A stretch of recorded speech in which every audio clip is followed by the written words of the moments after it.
What if I told you? There's a silent revolution reshaping the world. A force so powerful it's carving new paths across continents, forging connections where none existed before. From the bustling shipyards of Asia to the sun-baked plains of Africa, a new order is being built, a plan so ambitious, so controversial, that it's either the greatest economic transformation of our time or the biggest global power move in modern history. Across the globe, massive bridges rise from the sea, high-speed railways slice through mountains, and deep-sea ports awaken, bustling with activity. This is no ordinary construction boom. This is China's Belt and Road Initiative, a web of mega-projects spanning across continents, changing economies, governments, and maybe even the balance of global power. Here, on the shores of the Arabian Sea, lies Gwadar, a port city once known for its sleepy fishing villages. Today, it pulsates with the relentless rhythm of progress, a testament to the transformative power of the Belt and Road Initiative. Once a humble fishing town, Gwadar is now home to one of the most strategically important deep-sea ports in the world, built with billions of dollars of Chinese investment. This is no ordinary harbor. Gwadar is a linchpin in China's ambitious plan to reshape global trade. It offers a direct route for Chinese goods to reach the energy-rich Persian Gulf, bypassing the treacherous Strait of Malacca, a choke point long patrolled by the United States Navy. But Gwadar's rise has sent ripples of unease across the geopolitical chessboard. The United States and India, wary of China's growing influence, view the port with suspicion.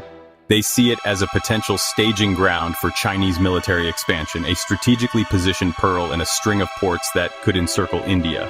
Pakistan, however, hails Gwadar as a beacon of economic progress, a lifeline for a nation grappling with poverty and instability. They argue that Chinese investment is breathing life into their economy, creating jobs and lifting people out of poverty. So is Gwadar a symbol of shared prosperity, or a strategic gambit in a high-stakes game of global dominance? The answer, it seems, lies in the eye of the beholder.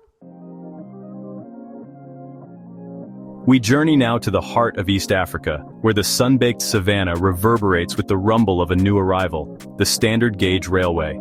Stretching from the bustling port of Mombasa to the Kenyan capital of Nairobi, this $5 billion railway is a potent symbol of China's growing footprint in Africa. This is no ordinary railway. This is the most expensive infrastructure project in Kenya since its independence, a gleaming testament to China's ambition to connect the African continent through its Belt and Road Initiative. The railway, built and financed by China, promises to revolutionize Kenya's economy, slashing travel times and boosting trade. But the project has also sparked a fierce debate about the true cost of Chinese investment. Critics argue that Kenya, already burdened by debt, has been lured into a debt trap, forced to take on unsustainable loans to finance the railway's construction. They warn that if Kenya defaults on its loans, China could seize control of the railway itself, leaving Kenya with a crippling debt burden and a vital asset in the hands of a foreign power. The Kenyan government, however, dismisses these concerns, insisting that the railway is a game-changer for their nation. They argue that the economic benefits of the railway increase trade, tourism, and job creation far outweigh the risks. As the debate rages on, the Iron Dragon continues its journey across the Kenyan savanna, a powerful symbol of both the promise and peril of China's Belt and Road Initiative. Is this a new era of African prosperity, or a slippery slope into debt and dependence? The answer, it seems, is still being written on the tracks of this controversial railway. Our journey takes us now to the heart of Europe, where a high-speed railway is being built across the Serbian countryside, a gleaming symbol of China's growing ambitions in the region. This is no ordinary infrastructure project. This is a $3.8 billion bet on the future of Serbia, funded almost entirely by Chinese loans and built by Chinese companies. The Belgrade-Budapest Railway, when completed, will slash travel times between the two capitals, connecting Serbia to the heart of Europe at breakneck speed. For Serbia, a nation struggling to overcome the legacy of conflict and economic stagnation, the railway is a lifeline, a chance to attract foreign investment and boost its flagging economy. But the project has also set off alarm bells in Brussels and Washington.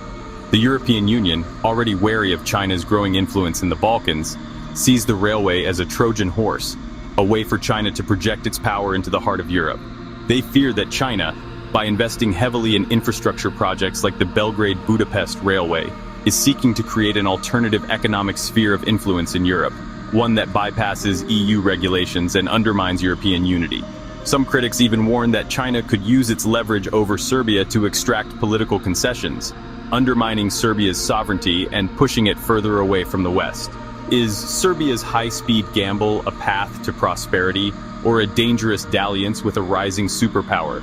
The answer, it seems, lies at the heart of a geopolitical tug-of-war that is reshaping the map of Europe. Our journey now takes us to the island nation of Sri Lanka, a tropical paradise once ravaged by civil war, now grappling with the consequences of a different kind of struggle. A struggle for economic survival in the face of mounting debt. At the heart of this story lies the Hambantota Port, a billion-dollar deep-sea port built with Chinese loans, a glittering symbol of Sri Lanka's hopes for a prosperous future. But those hopes soon turned to ashes. As Sri Lanka struggled to repay its debts to China, the port became a millstone around its neck, a stark reminder of the risks of accepting loans from a superpower with its own agenda. Unable to meet its debt obligations, Sri Lanka was forced to lease the port to China for 99 years, effectively handing over control of a vital strategic asset to Beijing. The deal sent shockwaves across the globe, a cautionary tale of the perils of China's debt-trap diplomacy. Critics argue that China deliberately lured Sri Lanka into a debt trap, using predatory lending practices to gain control of a strategically important port in the Indian Ocean. They warn that other developing nations, eager for investment and infrastructure, could suffer the same fate if they fail to heed Sri Lanka's cautionary tale. Sri Lanka's experience is a stark reminder that the Belt and Road Initiative, for all its promises of prosperity, is not without its risks. Our journey takes us now on an epic adventure across the Eurasian landmass, following the tracks of the Trans-Eurasian Railway, a modern-day Silk Road that is transforming global trade. Imagine this, a journey from the bustling cities of China to the heart of Europe in just 14 days, all thanks to a network of high-speed railways that snake their way across continents. This is the promise of the Trans-Eurasian Railway, a key component of China's Belt and Road Initiative that is reshaping the map of global trade. For centuries, the ancient Silk Road connected east and west, facilitating the flow of goods, ideas, and cultures. Now, China is reviving this ancient route, but with a modern, twist-high-speed railways, state-of-the-art logistics hubs, and a vision of a world where China sits at the center of a vast trade network. The Trans-Eurasian Railway is more than just a transportation project. It's a geopolitical game-changer. By connecting China to Europe by land, the railway bypasses the traditional maritime routes controlled by the United States Navy, potentially shifting the balance of economic power in the process. The implications are profound. The Trans-Eurasian Railway has the potential to reshape global supply chains, making it faster and cheaper to transport goods between China and Europe. This could benefit businesses and consumers alike, but it could also have significant geopolitical implications. As we stand at the crossroads of history, the Belt and Road Initiative looms large, a testament to China's ambition to reshape the global order. From the bustling ports of Asia to the sun-drenched plains of Africa, the impact of BRI is undeniable. But what does the future hold for this ambitious project? Will it usher in a new era of global prosperity, or will it sow the seeds of conflict and instability? The Belt and Road Initiative is more than just a series of infrastructure projects. It's a vision for a world where China plays a leading role in shaping the global economic and political landscape. Proponents argue that BRI is a win-win for all involved, providing much-needed investment in developing countries and creating new markets for Chinese goods and services.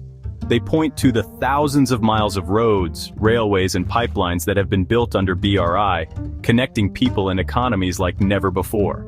Critics, however, view BRI with suspicion, seeing it as a Trojan horse for Chinese expansionism. They warn that China is using BRI to saddle developing countries with unsustainable debts, creating economic dependencies that could be exploited for political gain. The truth, as always, lies somewhere in between these two extremes. BRI has the potential to be a force for good in the world, but it also carries significant risks. The challenge for the international community is to ensure that BRI is implemented in a transparent and sustainable manner, one that benefits all parties involved. The Belt and Road Initiative is a story still being written. A story of ambition, of risk, of opportunity, and of uncertainty. It's a story that will shape the destiny of nations and redefine the contours of our world. As we've journeyed across continents, witnessing the scale and ambition of China's grand plan, one question echoes louder than ever. What do you think? Is this China's greatest gift to the world, or the biggest global power play ever? Comment below. The answer, my friends, lies in the choices we make today. The choices made not just by governments and corporations, but by each and every one of us. Because the future of our interconnected world is not preordained, it's something we build together. And don't forget to subscribe for more mind-blowing global insights.